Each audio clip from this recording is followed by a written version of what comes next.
Guys, जैसा कि bank Nifty में हमें लास्ट वीक काफी अच्छा मूव देखने को मिला, स्पेशली एक्सपायरी डे पे बहुत ही अच्छा मोमेंटम देखने को मिला।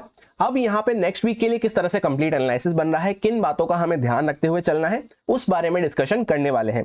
एंड मोस्ट इंपॉर्टेंट, मंडे को हम किस तरह से एक अच्छी इंट्राडे ट्रेड प्लान कर सकते हैं। जैसा कि अब हमारा मार्केट डायरेक्टली मंडे को ओपन होगा, तो उस दिन के लिए कैसे एक अच्छा मोमेंटम अच्छी ट्रेड के लिए प्लान रख सकते हैं। और फ्यूचर एंड ऑप्शन का जो डेटा होता है, FII, DIA, pro traders, retail traders, उनकी किस तरह से पोजीशंस बन रखी है, मंडे के लिए किस तरह से माइंडसेट बन रखा है, उसको भी हम स्टडी करने वाले हैं। तो स्वागत है आपका एक और power pack weekly analysis video में। सबसे पहले यहाँ पे 1 वीक टाइम फ्रेम पे हम देखते हैं। तो इस चैनल पैटर्न को हम काफी लंबे टाइम से डिस्कस करते हुए आ रहे हैं, ऑलमोस्ट 2 महीने 3 महीने से डिस्कस करते हुए आ रहे हैं। इसी की लोअर साइड पे मार्केट यहाँ पे सपोर्ट लेके वापस से ऊपर की साइड पे जाना चालू किया है। और ये जो अपर साइड पे रेजिस्टेंस की ट्रेंड लाइन चलती हुई आ रही है, जैसा हम काफी लंबे टाइम से डिस्कस करते हुए आ रहे हैं, ये 16 साल से कंटिन्यू यहाँ पे रेजिस्टेंस फेस करता हुआ चल रहा है मार्केट। इस पे 2008 के आसपास से ट्रेंड लाइन चलती हुई आ रही है। अभी एग्जैक्टली आप देखेंगे तो हम उसी के आसपास पहुंचने वाले हैं। यहाँ पे इस तरह से जूम करके हम देखते हैं तो ऐसे एरिया में, ऐसे लोकेशन में हम आ चुके हैं यहाँ पे, जहां पे पहले भी मार्केट इसके आसपास फंसा था। अभी एग्जैक्टली उसी के अंदर में हम घूम रहे हैं। पहले ऊपर से अच्छी खासी सेलिंग दिखाते हुए नीचे की साइड पे आए शार्प सेलिंग के साथ, फिर 4 वीक तक यहाँ पे कंसोलिडेट करके अभी धीरे धीरे करते हुए हम ऊपर की साइड पे जाना चालू किए हैं। अगर ध्यान से हम मोमेंटम को चेकआउट करते हैं तो इस तरह से जिगजैग करते हुए यहाँ पे मोमेंटम ये चलता हुआ जा रहा है, जहां पे ये कैंडल्स ग्रीन तो हमें देखने को मिल रही है, back to back 4 green candles हमें यहाँ पे देखने को मिल रही है, पर मोमेंटम जो हमें देखने को मिला है इस तरह से जिगजैग करता हुआ यहाँ पे जा रहा है, जिसको हम कह सकते हैं उतना ज्यादा फास्ट या स्मूथ मोमेंटम नहीं है, स्लो मोमेंटम है। क्योंकि ये जो यहाँ पे शार्प सेलिंग हुई थी उसके अगेंस्ट में हम अगेंस्ट द ट्रेंड चल रहे थे इस तरह से, इसलिए मार्केट बीच बीच में रेजिस्टेंस फेस करता हुआ रुकता रुकाता चल रहा था। अब यहाँ पे नेक्स्ट वीक हमें सिर्फ इस बात का ध्यान रखना है कि बैक टू बैक यहाँ पे 4 वीक से एक ग्रीन कैंडल्स बनती हुई जा रही है, और अभी हम कहाँ पे पहुंच चुके हैं, इंपॉर्टेंट रेजिस्टेंस के आसपास पहुंच चुके हैं। तो यहाँ पे आके मेरा पर्सनल माइंडसेट ये बन रहा है कि यहाँ पे थोड़ा सा कंफ्यूजन मार्केट शो कर सकता है, थोड़ा सा रेजिस्टेंस वगैरह फेस कर सकता है।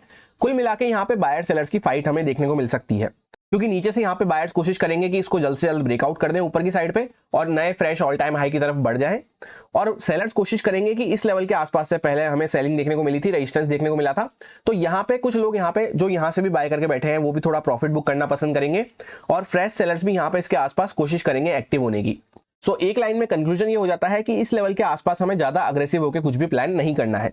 नीचे से हम अच्छा खासा मूव करते हुए आ रहे हैं, तो अग्रेसिव होकर यहाँ पे शॉर्ट भी प्लान नहीं कर सकते, और रेजिस्टेंस को हम हिट करने वाले हैं। यहाँ पे रेजिस्टेंस जोन में हम पहुंच चुके हैं, तो अग्रेसिव होकर अब हमें यहाँ पे बाय भी नहीं करना है। इंट्राडे में हम मोमेंटम कैप्चर करते हुए चल सकते हैं, उसको अभी हम इसी वीडियो में आगे डिस्कस करेंगे, किस तरह से करेंगे, क्या प्लान रखेंगे। क्योंकि जो अभी तक यहाँ पे कैंडल्स हमें देखने को मिल रही है वो इस तरह से जिगजैग करती हुई, लिप जिप करती हुई चल रही है, तो कोई स्मूथ कैंडल्स, फास्ट मोमेंटम हमें देखने को नहीं मिल रहा है, यानी उतना कॉन्फिडेंस बायर्स के अंदर देखने को नहीं मिल रहा है अभी तक। और वैसे भी ये पूरा पहले भी हमारा इस तरह से कंसोलिडेशन वाला जोन था, और वहीं पे हम पहुंचते जा रहे हैं।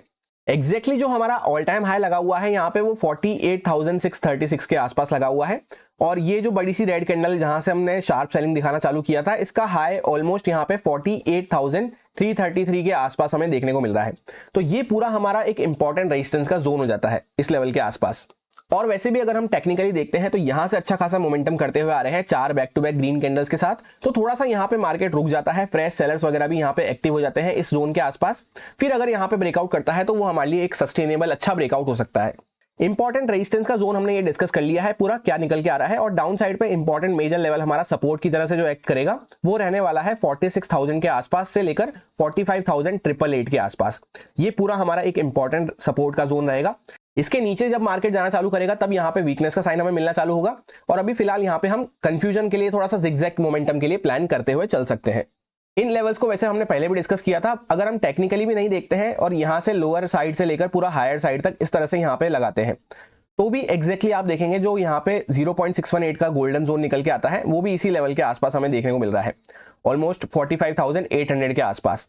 और यहां से ना लगाते हुए अगर इस वाले लो से अगर हम लगाते हैं, जहां से back to back green candles हमें देखने को मिली है, इस लो से इस पूरे हाई को कनेक्ट करते हैं, तो उसका भी 0.618 लेवल ऑलमोस्ट 45,970 के आसपास हमें देखने को मिल रहा है। इसलिए ये पूरा हमारा इंपॉर्टेंट जोन हो जाता है 46,000 से लेकर 45,888 के आसपास का। वापस से जब इसके नीचे हम कुछ ब्रेकडाउन वगैरह करना चालू करेंगे तब हो सकता है नेक्स्ट टाइम ये चैनल भी यहाँ पे ब्रेकडाउन होता हुआ हमें नजर आए।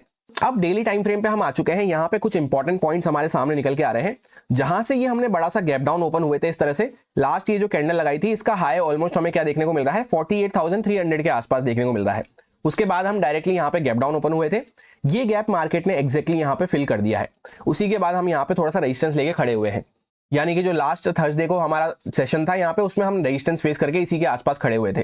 तो जब इसके ऊपर कुछ यहाँ पे निकलना चालू करेंगे तब हमें फर्स्ट साइन मिलना चालू होगा कि और थोड़ी सी स्ट्रेंथ मार्केट में बढ़ती हुई नजर आ रही है। ये लेवल हमारा 300 से लेकर 330 के आसपास हो सकता है। फिर उसके बाद सीधा हम ऑल टाइम हाई के आसपास तक जा सकते हैं। फिर उसको भी अगर निकालते हैं तो फ्रेश ऑल टाइम हाई हमें देखने को मिल सकते हैं। और ये जो रेजिस्टेंस की ट्रेंड लाइन है ये भी हमें इसी के आसपास देखने को मिल रही है। और डेली टाइम फ्रेम के अकॉर्डिंग वीकनेस का फर्स्ट साइन हमें मिलना चालू होगा इस पूरे कंसोलिडेशन के नीचे, क्योंकि यहाँ से एक अच्छा मोमेंटम करते हुए हम ऊपर आए डायरेक्टली बड़ी सी कैंडल के साथ। उसके बाद यहाँ पे काफी अच्छा होल्ड करा, 3 दिन तक आसपास यहाँ पे बेस बनाया, काफी अच्छा सपोर्ट लिया उस पर बैक टू बैक, अभी वापस से ऊपर निकलना चालू करे हैं। तो यहाँ पे जब इसके नीचे हम कुछ निकलना चालू करेंगे तो यहाँ पे काफी सारे बायर्स की पोजीशन कटती हुई नजर आएगी। उसके बाद पहले हम इस लेवल के आसपास, इस जोन के आसपास तक आ सकते हैं। यहाँ पे इसके आसपास हमारा फिर डू एंड डाई एरिया रहेगा, जैसा हमने डिस्कस करा 46,000 से लेकर 45,888 के आसपास हमारा डू एंड डाई वाला एरिया रहेगा। फिर इसके नीचे भी अगर ब्रेक डाउन करना चालू करते हैं तो यहाँ पे मल्टीपल टाइम हमें सपोर्ट देखने को मिल चुके हैं, इसके नीचे काफी अच्छा वीकनेस का साइन हमें देखने को मिल सकता है। फिलहाल के लिए प्लान सिंपल सा मेरा ये बन रहा है कि इस लेवल के आसपास आके ना मैं अग्रेसिव होकर बाय करने में इंटरेस्टेड हूं, ना ही सेल करने में इंटरेस्टेड हूं। प्रॉपर अगर आप देखेंगे तो यहाँ पे एक प्रॉपर इनसाइड कैंडल भी बनती हुई नजर आ रही है, जो भी हमें टेक्निकली यही शो करती है कि मार्केट अभी रेंज के अंदर में फंसा हुआ है, यहाँ पे कैंडल के अंदर में हम बने हुए हैं। सो प्लान को एकदम सिंपल रखेंगे, कोई अग्रेसिव ट्रेड अगर प्लान करनी है लंबे टाइम वगैरह के लिए तो वो तो हमें यहाँ पे अभी अवॉइड कर देना है। इंट्राडे वगैरह में कोई मोमेंटम अगर प्लान करना चाहते हैं मंडे को हम, तो यहाँ पे ये जो प्रॉपर इनसाइड कैंडल बनती हुई नजर आ रही है इसके हाई के ऊपर अगर निकलना चालू करते हैं तो यहाँ पे पॉजिटिव साइड पे माइंडसेट रह सकता है, बाइंग साइड पे छोटा मोटा मोमेंटम कैप्चर करते हुए चल सकते हैं। डाउन साइड पे अगर इनसाइड कैंडल जो अंदर वाली कैंडल है उसका लो अगर ब्रेक डाउन करना चालू करते हैं तो 25-50% क्वांटिटी के साथ हमारा सेल साइड पे माइंडसेट रह सकता है, थोड़ा सा और प्रॉफिट बुकिंग के लिए। जहां पे फर्स्ट टारगेट हमारा इस लेवल के आसपास 47,400-500 के आसपास हो सकता है, जहां से हमने ये ब्रेकआउट किया था। और वहीं पे ये मेजर कैंडल का लो भी हमें देखने को मिलेगा, तो इसके नीचे ही कोई फिर फ्रेश मोमेंटम वापस से सेलिंग के लिए हम एक्सपेक्ट कर पाएंगे। अब इससे पहले इंट्राडे के लिए एग्जैक्ट कंडीशंस को हम डिस्कस करें, एक नजर डाल लेते हैं फ्यूचर एंड ऑप्शंस के डेटा पे। थर्सडे का 7 मार्च का ये डेटा है कि बाकी ट्रेडर्स का किस तरह से माइंडसेट बन रहा है मंडे के लिए। सो यहाँ पे रिटेलर्स हमें ऑलमोस्ट यहाँ पे सारे के सारे बुलिश देखने को मिल रहे हैं। मैक्सिमम वॉल्यूम्स जो है यहाँ पे पुट सेलिंग की तरफ हमें देखने को मिल रही है, पुट सोल होते हुए नजर आए हैं, सबसे ज्यादा वॉल्यूम्स उसी साइड पे देखने को मिल रही है। बाकी कुछ लोग यहाँ पे कॉल सेलिंग भी करके गए हैं, यानी कि प्रॉपर किसी ने हैज वगैरह करा होगा तो उस वजह से भी कॉल सेलिंग होती हुई नजर आई है। और कुछ लोग यहाँ पे फ्यूचर सेल करते हुए नजर आए हैं। सेलिंग साइड पे वॉल्यूम्स ना के बराबर है, बाइंग साइड पे वॉल्यूम सबसे ज्यादा हमें देखने को मिल रही है। फिर उसके बाद डीआईए ट्रेडर्स की तरफ से कोई ज्यादा इंपैक्ट हमें देखने को नहीं मिलता है, वॉल्यूम्स बहुत कम रहती हैं ना के बराबर, उनको हम कंसिडर ना भी करें तो भी चलेगा। एफआईआई ट्रेडर्स की तरफ से यहाँ पे मिक्स माइंडसेट हमें देखने को मिल रहा है, थोड़े बहुत यहाँ पे बुलिश हैं और उतने ही यहाँ पे बियरिश हमें देखने को मिल रहे हैं।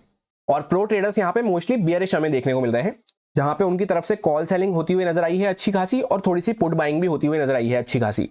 बहुत कम लोग ऐसे हैं जिन्होंने सिर्फ यहाँ पे फ्यूचर बाय करा है। तो डेटा का ओवरऑल कंक्लूजन ये हो जाता है कि सबसे पहले तो 3 दिन की हमारे सामने हॉलीडे आ रही थी, उस वजह से अगर आप देखेंगे तो रिटेलर्स तक भी यहाँ पे कॉल सेलिंग पुट सेलिंग करके गए हैं, ऑप्शन बाइंग करने की जगह सेलिंग करके गए हैं। और एफआईआई वगैरह भी हो सकता है इसी वजह से यहाँ पे मिक्स माइंडसेट के साथ गए हों, क्योंकि यूएस मार्केट वगैरह सारे एज इट इज रन करेंगे फ्राइडे को, पर हमारा मार्केट वहां पे ऑफ रहेगा, तो कुछ भी उठा पटक होती है, ऊंच नीच होती है, तो उसको एडजस्ट कर सके, इसलिए मोस्टली यहाँ पे मिक्स माइंडसेट हमें देखने को मिल रहा है। या फिर इसके पीछे का दूसरा रीजन ये हो जाता है, जैसा प्राइस एक्शन अभी हमने देखा कि अभी हम प्रॉपर एक इनसाइड कैंडल के अंदर में बने हुए हैं, जहां पे कोई एक सिग्निफिकेंट हमें ये नहीं पता है कि मार्केट यहाँ से ऊपर की साइड पे बहुत बड़ा मूव दे देगा या फिर नीचे की साइड पे बहुत बड़ा मूव दे देगा। वही यहाँ पे ट्रेडर्स की पोजीशन में झलकता हुआ नजर आ रहा है कि यहाँ पे सबके सब मिक्स माइंडसेट के साथ, कंफ्यूज माइंडसेट के साथ बने हुए हैं। जैसा कि हमने प्राइस एक्शन में डिस्कस करा, ऐसे एरिया में हम आ चुके हैं जहां पे बायर सेलर्स दोनों कंफ्यूज हो सकते हैं। वही यहाँ पे एफएनओ डेटा में भी हमें होता हुआ नजर आ रहा है। बाकी जैसा आपको पता है ये सारा डेटा चार्ट को देखते हुए, प्राइस को देखते हुए बनाया जाता है, इसलिए प्राइस को समझना मेन इंपॉर्टेंट हो जाता है। वहां पे क्या कंडीशंस बन रही है उसको डिस्कस कर लेते हैं। अब हम लोग आ चुके हैं 15 मिनट टाइम फ्रेम पे मंडे के लिए एग्जैक्ट इंट्राडे कंडीशंस को डिस्कस करने के लिए। जैसा कि हमने थर्सडे के एनालिसिस में यही डिस्कस किया था कि यहां से यहां तक का एक बहुत अच्छा मोमेंटम हमें देखने को मिला एक्सपायरी पे। उसके बाद मार्केट ने यहां पे बहुत कोशिश करी इस लेवल को निकालने की, पर वापस से एक्जैक्टली उसी पर रेजिस्टेंस लेके हम थोड़ा सा सेलिंग दिखाए थे। तो प्लान मैंने आपको यही शेयर किया था कि अगर इसके ऊपर कुछ हम ब्रेकआउट करना चालू करते हैं तभी यहाँ पे हमारा बाइंग साइड पे माइंडसेट रहेगा, जब ये सेलर्स की पोजीशन यहाँ पे खतरे में आना चालू होगी, ये हमारा इंपॉर्टेंट रेजिस्टेंस हो जाता है। और अगर इसके बीच में ही हम घूमते रहते हैं तो यहाँ पे स्विंग के अंदर में हम बने रहेंगे इस तरह से, तो यहाँ पे छोटी मोटी प्रॉफिट बुकिंग के लिए हमारा प्लान रह सकता है। एक्जैक्टली वैसा ही देखने को मिला, थोड़ी बहुत हमें प्रॉफिट बुकिंग होती हुई यहाँ पे नजर आई, पर वापस से मार्केट जैसा कि स्विंग के अंदर में बना हुआ था, तो कोई बहुत बड़ा मोमेंटम तो यहाँ पे हमें देखने को नहीं मिल पाया है। और जैसा निफ्टी 50 और सेंसेक्स की एक्सपायरी भी थी, उसमें हमने डिस्कस भी किया था कि कोई बहुत बड़ा मोमेंटम हो जाए ये तो हम प्लान नहीं कर सकते, क्योंकि ऑलरेडी वेडनेसडे को तीनों इंडेक्स में काफी अच्छा मोमेंटम हो चुका था। वही अभी यहाँ पे देखने को मिल रहा है, प्रॉपर इनसाइड कैंडल बनी है। इनसाइड कैंडल काम करती है एक पॉज का, कि एक अच्छा मोमेंटम करने के बाद यहाँ पे मार्केट थोड़ा सा पॉज ले रहा है, रेस्ट ले रहा है। और उसी के साथ हम यहाँ पे स्टॉप लॉस हंटिंग के नजरिए से देखते हैं तो यहाँ पे कुछ बायर्स वगैरह अभी भी बैठे होंगे, मोस्टली तो यहाँ पे एग्जिट कर गए होंगे जब मार्केट वापस से बार बार इस तरह से नीचे रिवर्स किया। जो अभी भी एग्जिट नहीं करे होंगे वो यहाँ पे इस लेवल के नीचे ही एग्जिट करने वाले हैं, जिनकी थोड़ी बहुत क्वांटिटी वगैरह पड़ी होगी या थोड़े बहुत बायर्स वगैरह जो बैठे होंगे वो इसके नीचे ही अब अपना पोजीशन एग्जिट करने वाले हैं। और ये जब पूरी यहाँ पे सेलिंग वगैरह हमें बार बार इस तरह से देखने को मिली है तो यहाँ पे कुछ सेलर्स वगैरह बैठ चुके होंगे। एंड के टाइम पे भी हमें सेलिंग देखने को मिली है तो यहाँ पे सेलर्स वगैरह बैठ चुके होंगे। अब सपोज करते हैं फ्लैट प्राइस के आसपास, इसी जोन के आसपास हमारी ओपनिंग हो जाती है, तो इस बात को ध्यान में रखते हुए कि अभी हम स्विंग के अंदर में बने हुए हैं तो कोई बहुत बड़ा मोमेंटम तो प्लान नहीं कर सकते, पर फिर भी यहाँ पे थोड़ा बहुत अगर मार्केट नीचे निकलना चालू करता है तो थोड़ी सी और प्रॉफिट बुकिंग के लिए पहले प्लान रह सकता है हमारा, जहां पे थोड़े और फ्रेश सेलर्स वगैरह यहाँ पे ऐड हो जाएंगे। क्योंकि ये जो यहाँ पे सेलर्स बैठे हैं इनको तो हम जब भी टारगेट कर पाएंगे जब यहाँ पे कुछ इसके ऊपर ब्रेकआउट करना चालू करता है मार्केट, एटलीस्ट 48,000 के ऊपर, क्योंकि ये यहाँ पे साइकोलॉजिकल लेवल देखने को मिल रहा है, इसके ऊपर ही लोगों की पोजीशन कटती हुई नजर आएगी। तो नीचे निकलते हैं तो थोड़ा सा प्रॉफिट बुकिंग के लिए, सेलिंग के लिए पहले प्लान रख सकते हैं, जहां पे छोटे टारगेट्स पकड़ते हुए हमें चलना है। जैसे फॉर एग्जांपल यहाँ कहीं पे थोड़ा हल्का फुल्का गैप अप खुले, नीचे निकल रहे हैं, तो पहला हमारा ये लेवल हो सकता है टारगेट, इसके आसपास आते आते हमें ट्रेल करने की जरूरत है। इसके नीचे अगर ब्रेकडाउन करना चालू करते हैं तो ये जोन के आसपास हमें ट्रेल करने की जरूरत है, क्योंकि 500 का साइकोलॉजिकल लेवल भी आएगा और पहले भी यहीं से ये शार्प मोमेंटम, ये शार्प कैंडल के साथ हमें देखने को मिला था। अब सपोज डायरेक्टली मार्केट थोड़ा सा गैप अप खुल जाता है 48,000 वगैरह के आसपास, तब तो फिर अगर यहाँ पे कुछ ब्रेकआउट वगैरह हो रहा है तो हमारा बाइंग साइड पर प्लान रह सकता है इन सेलर्स की पोजीशन यहाँ पे टारगेट करते हुए, क्योंकि नीचे वाले सेलर्स ऑलरेडी ट्रैप हो चुके होंगे, ऊपर वाले सेलर्स पे भी खतरा बढ़ चुका होगा। बस ध्यान इस बात का रखना है कि स्विंग के अंदर में हम बने हुए हैं, पूरा रेंज के अंदर में हम बने हुए हैं, तो अगर ऊपर भी निकलना चालू कर रहे हैं तो पहले टारगेट भी छोटे रहेंगे और क्वांटिटी भी 50% रखते हुए हम काम कर सकते हैं, जिससे कि हमारा रिस्क मैनेजमेंट प्रॉपर्ली रहेगा। फिर एक बार जब इस लेवल के ऊपर भी हम ब्रेकआउट करना चालू करते हैं तब वापस से हम थोड़ा सा और क्वांटिटी ऐड कर सकते हैं या फिर थोड़े और बड़े टारगेट्स के लिए प्लान कर सकते हैं। अब suppose directly market gap down खुल जाता है तो जैसा मैंने आपसे कहा ये जोन पूरा हमारा इंपॉर्टेंट सपोर्ट का जोन रहेगा, इसके आसपास मैं कुछ भी प्लान करने में इंटरेस्टेड नहीं हूं। यहां से डायरेक्टली अगर मार्केट कोई ऊपर निकलता है तो सेकंड प्राइस एक्शन के साथ मैं यहाँ पे बाइंग करने में इंटरेस्टेड रहूंगा। नीचे निकलना चालू करता है तो सेकंड प्राइस एक्शन के साथ मैं यहाँ पे कम क्वांटिटी के साथ यहाँ पे शॉर्ट करने में इंटरेस्टेड रहूंगा, क्योंकि ऑलरेडी ऊपर से काफी अच्छा यहाँ पे चलते हुए आ रहे हैं, ट्रेंड के अगेंस्ट में बने हुए रहेंगे, तो यहाँ पे छोटी क्वांटिटी के साथ सेल करने में प्लान रखूंगा सेकंड प्राइस एक्शन के साथ। इस तरह से मेरा कुछ प्लान रहने वाला है। यहाँ पे 47,700 के आसपास एक लेवल है, उसके ऊपर 48,000 का राउंड नंबर और साइकोलॉजिकल लेवल है, उसके ऊपर 48,180 के आसपास एक लेवल है, उसके ऊपर 48,333 के आसपास एक लेवल है, फिर उसके ऊपर 48,500 का साइकोलॉजिकल लेवल निकल के आता है, और ये हमारा ऑल टाइम हाई है 48,636 के आसपास।